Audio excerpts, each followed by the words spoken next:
أبدأ بسم الله مستعينا راض به مدبرا معينا والحمد لله كما هدانا إلى سبيل الحق واجتبانا أحمده سبحانه وأشكره ومن مساوي عملي أستغفره وأستعينه على نيل الرضا وأستمد لطفه فيما قضى.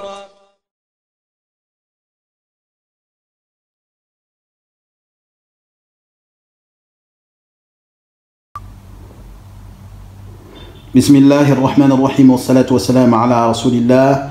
Assalamu alaikum wa rahmatullahi wa barakatuh. Mes chers frères et sœurs, bienvenue dans cette nouvelle vidéo Follow Me for Hijra. Dans cette vidéo, nous allons traiter le thème de l'éducation. Nous allons parler des écoles. Que sont-elles devenues? Que sont devenues les écoles? Qu'est-ce qui a changé dans le quotidien de nos enfants et des parents? Aujourd'hui, nous allons un peu essayer de traiter ce thème-là autour de cette vidéo, et nous allons introduire à la fin de cette vidéo le projet d'une sœur Muhajira qui a lancé son école en ligne et qui, alhamdulillah, vraiment tombe à pic par rapport à la conjoncture actuelle et par rapport à la fitna du coronavirus. Donc, ce qu'on a constaté, c'est que bon, les écoles aux Émirats, comme les écoles en France et partout ailleurs, ont fermé. Donc, c'est des mesures qui ont été prises par tous les pays pour éviter l'expansion du virus au sein des enfants. Même si le virus n'a pas d'impact, d'effet direct sur les enfants, mais les enfants sont porteurs et peuvent être la cause de la propagation du virus. Et donc, toutes les écoles ont dû intégrer un système de cours en ligne, d'accord, en utilisant différents logiciels qui existaient déjà sur le marché. D'autres écoles ont même créé des applications pour ça. En tout cas, il y a un grand changement, un grand bouleversement dans la vie de nos enfants, et pour certains, le changement a été radical. D'autres avaient déjà pour habitude cette méthode d'enseignement qu'on appelle l'école en ligne. Donc l'école en ligne est devenue très populaire aujourd'hui du fait de la situation. Mais voilà, avant même cette situation, il y avait déjà une popularité de l'école à la maison, ou le homeschooling comme disent les Anglais.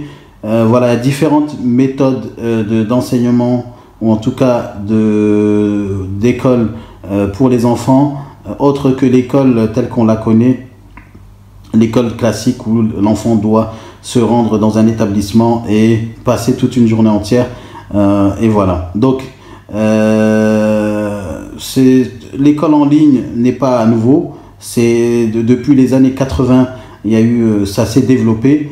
C'est une autre méthodologie que certains parents ont compris depuis un moment, mais beaucoup de parents sont quand même réticents par la peur de changement de système scolaire, parce qu'ils sont habitués, on a été habitués comme ça, on a grandi. Pour nous, l'éducation, ça se fait à l'école, et malheureusement, l'histoire a fait que beaucoup ont constaté que l'école n'était pas forcément, je parle de l'école physique, n'était pas forcément la bonne solution pour tout le monde, notamment par exemple pour les musulmans en France, qui ont vu l'impact de l'école, bien qu'elle soit obligatoire, l'impact de l'école sur leurs enfants parfois. Et donc beaucoup, à cause de cela, ont postulé, ou en tout cas ont adopté l'école à la maison. Mais ce que les gens ignorent, c'est qu'il y a une distinction à faire entre comment on appelle ça, le homeschooling, c'est-à-dire l'école à la maison, l'instruction en famille, et le online schooling qui est l'école en ligne. D'accord? Donc, quelle est la différence entre ces trois points? Donc le homeschool, ou l'éducation à la maison, comme on l'a évoqué tout à l'heure, c'est l'éducation en famille. Donc c'est l'école à la maison gérée par les parents eux-mêmes. Donc les parents se substituent aux professeurs, et ce sont eux qui donnent les cours via des cours en correspondance, tels que les cours avec le CNED. D'accord? Ensuite, on a le homeschooling, qui est un terme anglais, et que nous on traduirait par école en ligne. donc qui est exactement comme l'école traditionnelle, mis à part que tout se passe en ligne. D'accord? Donc, distinction entre l'école physique où les enfants vont dans un lieu, un établissement, et ils passent toute la journée, entre l'école, le homeschooling, où là les parents se substituent aux professeurs, et l'école en ligne, où là c'est la même chose qu'une école traditionnelle, sauf que ça se fait sur Internet. Et donc, dans ce cas-là, ce n'est pas les parents qui font les professeurs, mais ce sont des vrais professeurs qui donnent cours à vos enfants. Et actuellement, on est plus dans ce modèle-là.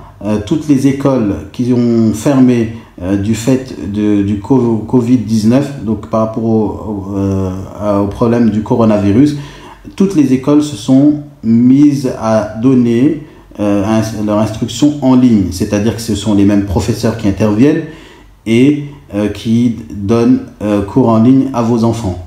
Donc c'est toujours le même programme qui est utilisé. On a vu pas mal de choses très originales amenées par les différentes écoles aux Émirats, qui ont été d'ailleurs très réactifs en passant de l'école à la maison à l'école physique. Ils ont vraiment essayé, ils essayent, en tout cas, ils font du mieux qu'ils peuvent pour que l'enfant ne se sente pas dépassé par cette nouvelle méthode qui demande un temps d'adaptation. C'est la technologie qui est impliquée, qui est intégrée, et donc il faut un temps d'adaptation et également il faut également un accompagnement des parents. D'accord? Donc, si on doit comparer la différence entre l'école traditionnelle et l'école en ligne, je pense qu'il y a pas mal de points qu'on pourrait prendre en compte, des points qui sont plutôt positifs, même s'il y a cependant quelques points négatifs qui sont liés souvent à des problèmes techniques. D'accord? Donc, quels sont les points positifs déjà du fait d'apprendre en ligne? D'accord? Tout d'abord, c'est le fait que votre enfant apprend dans le confort de chez vous, donc il reste à la maison. C'est beaucoup plus confortable que d'être dans une salle de classe. Ensuite, les parents, vous avez un contrôle de ce qu'apprend l'enfant, puisqu'il apprend sous vos yeux, pour le coup. Et donc, les cours peuvent être également enregistrés, c'est-à-dire que l'enfant peut revisionner les cours qu'il a ratés en cas d'absence, ou même les cours auxquels il aurait participé, mais qu'il n'aurait pas compris. Donc, il peut revisionner les cours afin de réviser à n'importe quel moment. Ensuite, dans l'école en ligne, on va dire que par rapport à l'enseignement, pour les écoles qui étaient déjà établies en ligne depuis un moment, c'est-à-dire ceux à qui c'est le métier, c'est-à-dire c'est leur métier d'enseignant en ligne, ils ont été créés en tant que tels que justement l'école en ligne de cette sœur Mohajira que je vais introduire, Inch'Allah, un peu plus tard dans la vidéo. Donc l'enseignement, il est de qualité parce que tout est optimisé. L'enfant se connecte en ligne pour apprendre et tout ce qui vient en extra, c'est-à-dire par exemple quand l'enfant va à l'école, il doit prendre le bus, il doit se lever, voilà, il y a tout le trajet, il y a beaucoup de choses qui entrent en compte quand l'enfant va à l'école physique traditionnelle et qui sont voilà, balayées lorsqu'on parle d'école en ligne, vu que l'enfant au moment où il se connecte, il est déjà dans l'apprentissage du ilm et c'est beaucoup plus efficace et optimal. Donc, c'est-à-dire que l'enfant, quand il va dans une école classique, il part de 8h du matin, il revient à 4h ou 5h, donc il est déjà lessivé d'une journée complète et très longue, et en plus de ça, il doit se taper des devoirs à la maison. Eh bien, l'école en ligne, la donne est différente, vu que l'enfant fait des cours de 45 minutes à 1 heure, par jour, donc avec différentes matières. Mais si on calcule bien, en fait, c'est un condensé de l'apprentissage de tout ce qu'il a besoin sans tous les inconvénients de ce qui implique la logistique et le fait d'aller à l'école. This one is spaghetti, yes. No. Very good, Ruqayya. Oh, look. Snake. Snake. Snake. Yes. Yes, okay. Moon. Moon. Can you hear? Yes, yes. Donc, tout ça, ce sont des points à prendre comme points positifs pour les parents pour justement basculer sur ce type d'enseignement qui ne date pas d'hier, parce que dans les années 80, le homeschooling était déjà populaire. Donc, il y a une étude qui dit que 2,5 millions d'enfants aux États-Unis font l'école à la maison depuis un moment. Donc, c'est-à-dire que les chiffres augmentent chaque année. Donc, contrairement à ce qu'on croit, et d'après certaines études, par exemple des études du National Home Educational Research Institute, l'école à la maison permet un meilleur développement psychologique et émotionnel de l'enfant. D'accord? Et selon d'autres études, l'école en ligne à la maison rendrait les enfants plus intelligents. Donc voilà, donc il y a des études, vous pouvez faire des recherches, il y a des études sur le sujet. Donc il y a différentes problématiques dont les parents ont peur quand on parle d'école en ligne. La première problématique qui vient, on parle que l'enfant qui apprend en ligne ne devient pas sociable. Et ça, les chercheurs ont prouvé que c'était tout le contraire. Pourquoi? Parce que au contraire, quand on parle d'école physique par exemple, l'enfant est baigné au quotidien avec des camarades de classe qu'il fréquente, je ne sais pas combien d'heures par jour, 8 heures par jour, et toujours les mêmes, tous les jours de la semaine. Et donc au final, en fait, l'enfant est enfermé dans une bulle avec des contacts restreints, et il n'a pas beaucoup de temps en dehors de l'école pour pouvoir créer justement des liens et pour justement développer sa sociabilité. Parce que la sociabilité, c'est pas le fait d'être social avec un groupe de 10 ou 20 enfants, mais au contraire, c'est d'être sociable en toutes circonstances. D'accord? Et donc, la différence, c'est que l'école en ligne permet à l'enfant d'avoir un temps d'apprentissage qui est beaucoup plus court, et donc ça lui laisse le temps libre en dehors de ça pour sortir avec les parents, visiter, rencontrer des gens, je sais pas, par exemple aller à la pharmacie avec les parents, et donc rencontrer des adultes, des enfants dans différents contextes, des personnes différentes, et là l'enfant devient beaucoup plus sociable, contrairement à ce que l'on croit quand on parle d'école en ligne. D'accord? Donc voilà, là c'est vraiment l'enfant qui crée qui se sociabilise en dehors du cercle famille-maison. D'accord? Et donc ça demande aussi quand même une certaine organisation, parce que c'est aux parents justement de combler les périodes de blanc avec des activités extra-pédagogiques, des sorties, des activités intéressantes pour l'enfant qui lui permettent de se développer, d'augmenter ses connaissances et surtout donc de se sociabiliser. Voilà. Donc c'est un point très important aujourd'hui. Il y en a qui sont comme si on avait découvert qu'on avait réinventé l'eau chaude, mais il y a une tendance qui dit que dans quelques années, l'école physique viendrait à disparaître. Donc il y a une tendance qui dit ça. Et donc est-ce que nous sommes justement dans un tournant de ça, et par la cause de ce virus, le coronavirus? Posez-vous la question, est-ce qu'en septembre, les gens qui auront goûté justement à ce type d'enseignement, est-ce qu'ils vont renvoyer leurs enfants à l'école? Pourquoi? Parce que justement, ils vont goûter à quelque chose où ils vont vraiment sentir un meilleur contrôle de l'éducation des enfants. Moi, je m'en rappelle, mes parents, ils n'avaient aucune idée de ce qu'on apprenait à l'école. Aucune idée. Les parents se rendaient compte de ce qu'on apprenait, que ce soit via les camarades ou via le système éducationnel ou le programme de l'éducation nationale. Ils se rendaient compte que quand on ouvrait la bouche ou par la façon dans laquelle on se comportait. Et donc, l'école à la maison, l'école en ligne, permet aux parents de contrôler l'éducation des enfants et donc d'avoir une maîtrise sur l'éducation et un impact, tout en prenant tout le bénéfice du ilm et des connaissances du programme qui est enseigné.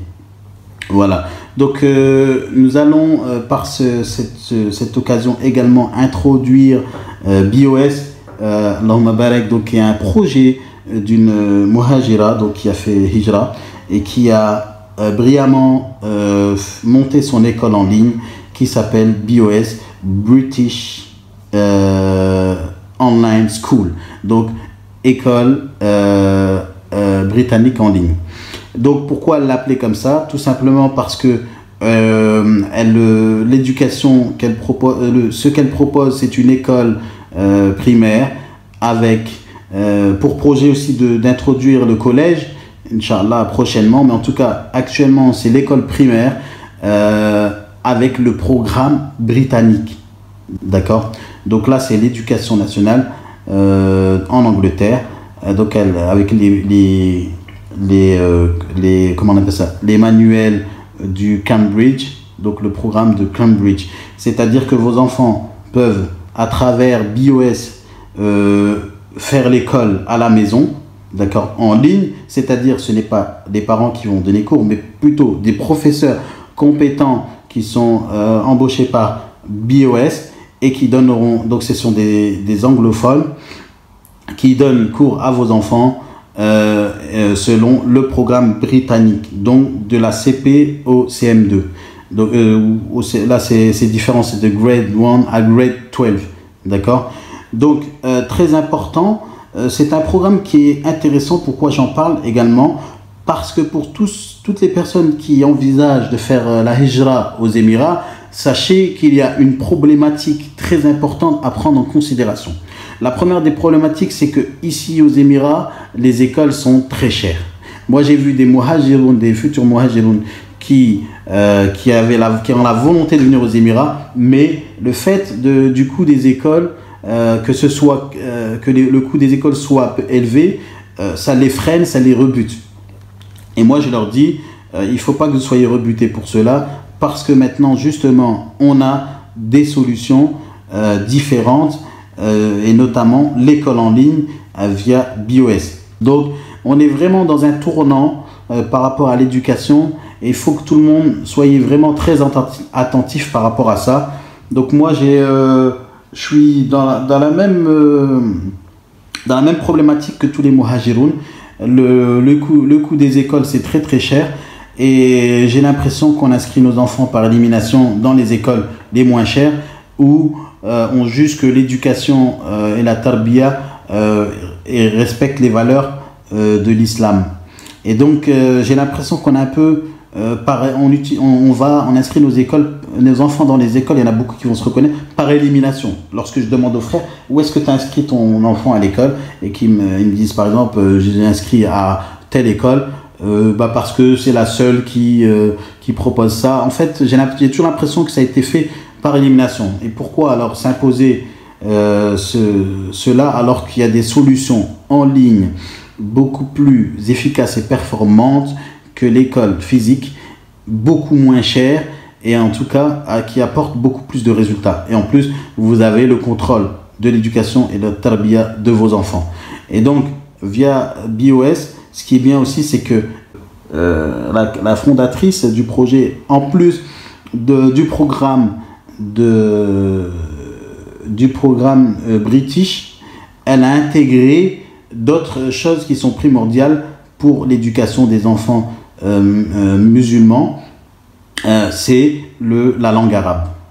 Et donc c'est là, à travers ça, qu'on a un partenariat qui est en train de se mettre en place avec le Merkaz Saf Al-Awwal, où on va proposer nos professeurs qui seront présents, Inch'Allah, pour donner des cours à vos enfants. Actuellement, alhamdoulilah, la sœur a lancé un programme, un stage d'une durée de 3 mois qui commence au mois d'avril. Les inscriptions ont commencé, les places sont limitées. Je vous invite tous à vous inscrire. Donc pendant 3 mois, une formation de 3 mois en anglais et en arabe, donc avec Saf Al-Awwal. Pour tous ceux qui sont intéressés par ce programme, n'hésitez pas à laisser un commentaire ou nous contacter via BOS ou via Saf Al-Awwal. Je vous laisse les emails dans la description de cet article, Inch'Allah. Et en plus, le coût n'est pas très cher. Vous verrez, je vous laisse découvrir. C'est vraiment on est vraiment là, vu que tout le monde est un peu à la maison du fait du confinement, eh bien c'est l'occasion de préparer vos enfants justement. Et le projet de Hijra, il n'est pas en attente, il est au contraire, il faut que vous prépariez ce projet-là et ça commence à la maison. Donc, c'est-à-dire la problématique que vous pouvez rencontrer si vous arrivez aux Émirats, sachez que ici aux Émirats, en termes d'éducation, on a des écoles anglaises, des écoles arabes et on a quelques écoles françaises. Donc, la plupart des parents, quand ils viennent ici, bien évidemment, quand on fait la hijra, on a plus l'envie pour nos enfants d'intégrer des écoles arabes ou anglaises, c'est-à-dire qu'on cherche quelque chose, on ne cherche pas forcément à se cloîtrer dans l'éducation qu'on a eue en France ou le cursus qu'on a eu en France, parce que c'est difficile également justement de poursuivre le cursus, parce qu'il n'y a pas beaucoup de propositions d'écoles françaises ici pour le moment, à part sur Dubaï, mais bon, pour vivre à Dubaï, il faut un sacré budget. Ici à Sharjah, il y a des écoles, mais le budget reste quand même cher. Donc, les parents qui vont se tourner vers l'éducation de leurs enfants en anglais ou en arabe, sachez que ça ne pourra se faire que si vous venez avec des enfants qui ont déjà une maîtrise, en tout cas une compréhension de ces deux langues, l'arabe ou l'anglais. Je m'explique. Lorsque j'ai voulu inscrire mon fils à l'école arabe, il a 7 ans, ils lui ont fait un test. Ils ont fait un test et comme ils ne comprenaient rien de l'arabe, ils l'ont refusé. Ils ont dit il faut qu'il maîtrise la langue arabe, du moins qu'il la parle, qu'il comprenne en tout cas la langue arabe avant d'être accepté. Attention, ça ne s'applique pas aux enfants qui commencent, c'est-à-dire dans les premières sections, c'est-à-dire à la maternelle, on va dire. Vu qu'eux, ils apprennent sur le tas, donc on a des enfants même qui ne parlent pas, mais qui vont justement grandir comme des enfants qui sont nés ici localement. Mais là, je parle des enfants qui sont en CP, CE1, CE2, CM1, CM2, des enfants à partir de 6, 7, 8, 9, 10 ans ou plus. Il faut absolument leur donner, les préparer justement à cette hijra, qui est une hijra également linguistique, parce que quand ils vont venir ici, ils vont être confrontés à deux nouvelles langues, qui est l'anglais et l'arabe. Donc c'est vraiment important. Et donc la solution que nous apportons ici avec BOS et Saf Al Awwal, c'est une solution qui vous permet de préparer votre hijra au sens linguistique pour vous et les enfants. Donc, concernant les cours d'arabe, ils sont également ouverts aux parents. Donc ça, c'est les parents qui veulent inscrire leurs enfants dans le programme BOS, vous pouvez le faire. Ils auront la possibilité de faire de l'anglais et de l'arabe, bi'idhnillah. Et pour les parents qui souhaitent également aussi préparer leur hijra linguistique, vous avez bien sûr les cours d'arabe du Markaz Saf Al Awwal et vous avez également BOS qui donne des cours d'anglais pour les adultes en ligne sur des horaires différents du programme qui sera proposé aux enfants. Voilà, donc je ne vais pas m'attarder plus dans cette vidéo. Je vous laisse nous laisser des commentaires, des questions si vous en avez par rapport à ce nouveau programme, et je vous dis jazakumullah khairan, qu'Allah vous préserve. Profitez de ce confinement à la maison justement pour préparer votre hijra au sens linguistique. Et vraiment, vous serez très facilité quand vous viendrez ici et que toute la famille aura des notions en anglais, en arabe.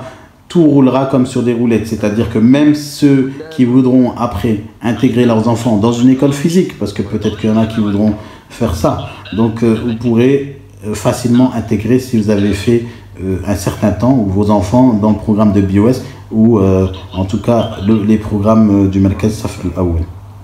Donc voilà, je vous en dis pas plus, la vidéo est longue mais très intéressante, j'espère en tout cas, et je vous dis donc à une prochaine vidéo, Inch'Allah. جزاكم الله خيرا. أبدأ بسم الله مستعينا راض به مدبرا معينا والحمد لله كما هدانا إلى سبيل الحق واجتبانا أحمده سبحانه وأشكره ومن مساوي عملي أستغفره وأستعينه على نيل الرضا وأستمد لطفه فيما قضى.